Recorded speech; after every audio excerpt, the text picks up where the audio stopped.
నేను కూడా సామాన్యుడిని. ఎందుకంటే కాషాయ వస్త్రం ఏమంటుంది తెలుసా, నలుగురు ముగ్గురు మారమని చెప్తుంది. కాషాయం అంటే స్వామీజీలు, కాకి అంటే పోలీసోళ్ళు, ఖద్దర్ అంటే నాయకులు. ఈ ముగ్గురు కనుక ఈ ధర్మము ఈ దేశం కోసం ఆలోచించకపోతే ఈ దేశంలో ఈ నాయకుడు పోతాడు, ఈ కాకీలకు స్థానం ఉండదు, ఈ కాషాయ వస్త్రాలు అడవిలో పోయి వీళ్ళ యొక్క ఆశ్రమాలన్నీ సమాధుల్లో కలిసిపోతాయి. సో ఈ ముగ్గురు ఏకమయ్యే రోజులు రావాలని నేను త్రిబుల్ కే టీవీ అని యూట్యూబ్ ఛానల్ ద్వారా పెట్టాను. దీని యొక్క లక్ష్యం అదే. ఇంకోటి దీనికి అర్థం కూడా ఉంది. ఒకటి కాలజ్ఞానము, కల్క్యావతారము, ఇంకోటి కలియుగము అనే పేరు మీద నేను దాన్ని ఏర్పాటు చేయడం జరిగింది. దీన్ని మీరు దృష్టిలో పెట్టుకొని ఏ మతాన్ని తిట్టవలసిన అవసరం లేదు, ఏ ఒక్క ప్రాంతాన్ని గురించి మనం మాట్లాడాల్సిన అవసరం లేదు. మన దేశాన్ని కాపాడుకుందాం. ఇప్పుడున్న 85% ఉన్నటువంటి హిందువులను కాపాడుకోగలిగితే ఇప్పుడు మతం మారిన వాళ్ళు కూడా అయ్యో మన ధర్మం బాగైంది. ఇప్పుడు అయోధ్య రాముని దగ్గరికి వెళ్ళారు, అయోధ్యకు. మీది ఏ మతం అని ఎవడు అడగలేదే. నిన్నేమైనా నీ కులం అడిగారా? తిరుపతికి వెళ్ళి ఎవడని అడిగాడా? ఆధార్ కార్డు అడుగుతారు, ఎన్నిసార్లు వస్తున్నాడు, రోజు పోయాడు అనుకో బాగుండదు కదా. సో అట్లా లోకల్ వాళ్ళు కూడా డేట్ పెట్టారు. సో అంతేకాని ఒకప్పుడు ఎవడో పిచ్చోడు కుల పేరు మీద నువ్వు గుళ్ళకు రావద్దు అనడం, వాని ఇబ్బంది కొట్టి లోపల గుళ్ళకి వెళ్ళాలి. ఈరోజు ఏ ప్రతిష్ట జరిగినా అక్కడ అన్ని కులాలు వచ్చి ఆ విగ్రహాన్ని లోపల పెడుతున్నారండి. సో పాతదాన్ని బూచి చూపించేసి పనికి మళ్ళీ మతాలకు వెళ్ళకండ్రా బాబు అని అన్నాడు. మతం గురించి ఆయన వీరబ్రహ్మేశ్వరం చెప్పడం జరిగింది. నేను ఒకటే చెప్తున్నా, ఏ చెప్పినా వీరబ్రహ్మేశ్వరం కాలజ్ఞానం ప్రకారమే జరుగుతుంది. మీ టీవీ ఛానల్ కూడా అదే. దీని అంతర్జాలము అంటారు. ఆనాడు విడలాచార్య సినిమాలో ఆ యొక్క రాజును బంధించినటువంటి మాంత్రికుడిని ఇట్లా చూపించేవాడు, అదే మీ టీవీ ఛానల్. అదే ఇప్పుడు సత్యం చూపించుతున్నది. వాటి కాలజ్ఞాన ప్రకారము నరేంద్ర మోడీ వస్తారని కాలజ్ఞానంలో ఉంది.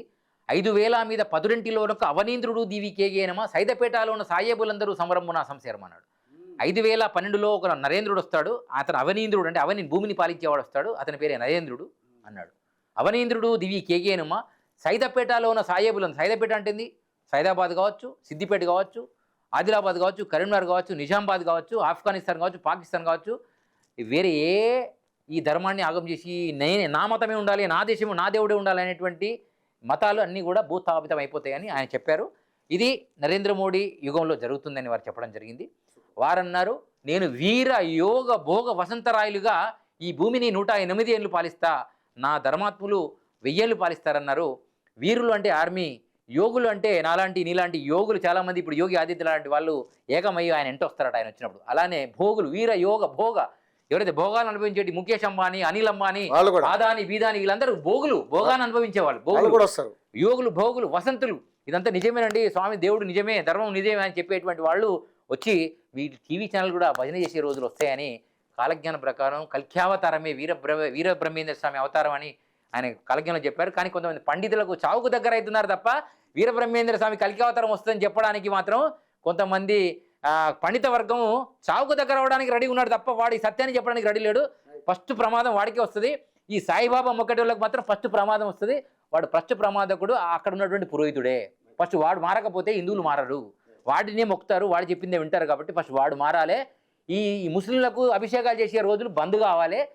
జస్ట్ బయటికి రండి, వస్తే ఆటోమేటిక్గా సాయిబాబా గుళ్ళు బంద్ అయిపోతాయి, హిందువులు అడిగిపోవడం పురోహితుడు అయిపోకపోతే గుడే బంద్ అయిపోతుంది. Right are wrong?